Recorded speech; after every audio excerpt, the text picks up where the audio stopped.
And welcome back to Our Voices, Our Opinion, and Our Health.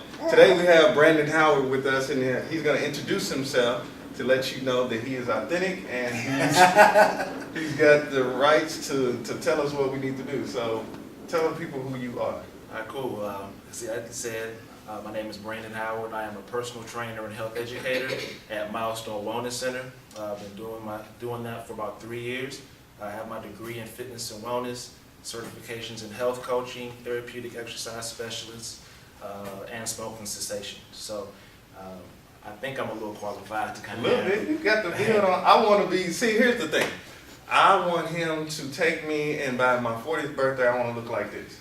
So, man, that's asking a lot. I don't know if I can do that. I'm not a miracle worker. Anyway, so today we're going to talk about people that work in the office. Cool. And a lot of times you don't have time to get out because we live in a society where they have us in these cubicles like slaves, so we can't get out all the time. So you're going to show us some exercises that we can do real quick at our desk. Definitely. And so we're going to ask Keisha to come in, and she's in her work attire because I get out and I exercise, as you can see. So we're going to see if you can just give us some pointers on what we can do at our desk to better, as far as exercise. To get in better shape. Better shape. White office. Right. Keisha, do you mind taking your shoes off? Sure. So they have to take their shoes. You don't have. I would advise it, mainly because you're going to feel a little more comfortable, and it's going to allow you, especially if you're wearing heels, less chance of injuring yourself. Okay. So if you're wearing flats, my heels? Nah, I think you're all right. If you're wearing flats or tennis shoes, then you're fine. But if you're wearing heels, you probably don't want to exercise. That's just for a safety reason. Well, first thing you can do is you can start off with just a high knee. So just something to get your heart rate up. So you can go up. You can do that. You can do it for 20 seconds, 30 seconds, another minute. That's all up to you. My Fitbit is tracking all this. Exactly. So what you can also do, once you kind of got the rhythm of that, you can bump it up a notch. So we can do this at our desk? You can do that right at your desk. Probably not. Have you worked in the office lately? You know how crazy we look.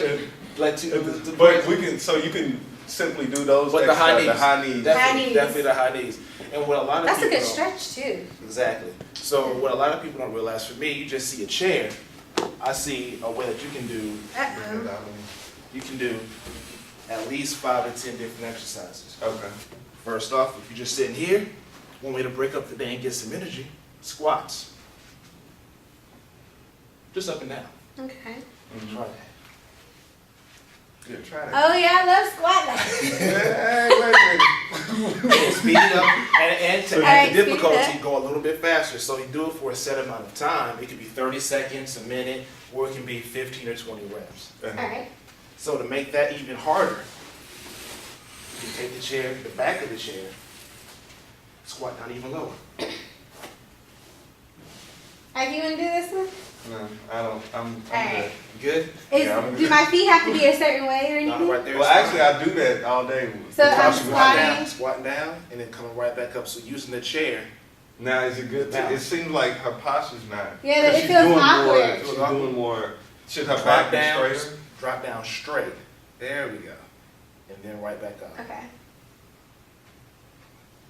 It does feel a little different than a normal squat. Right. Well, because it's basically an assisted squat. But Okay. some people who don't have the ability to go down very low, they can use this chair to kind of help guide them. Same thing with what you're doing over there about to fall. You can do that. So I can just.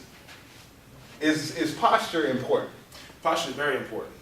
It's Okay. called quality versus quantity. So if you can't do 20 reps of something properly, do 15, do 12. You want to do it right so you don't hurt yourself. So is safety a big concern It is. in working out too? It is. Most of my clients, the reason why they haven't done things in the past or are hesitant to do things now is because they've hurt themselves, whether with a trainer or they went too hard or they don't know how to do an exercise, they just saw it and they're like, well, let me just do whatever. They say, oh, and they just hurt themselves. So safety is definitely a big part because that can cut you off from wanting to exercise. Is there anything upper body I can do? Because that was a lot of lower body things. A lot of times when I'm at my computer, I feel my stress between my shoulders. my head? Is there anything I could do in this part to just kind of loosen up, stretch? Definitely. You can take the chair again. Start here, Okay. drop down to a push-up, and then back up.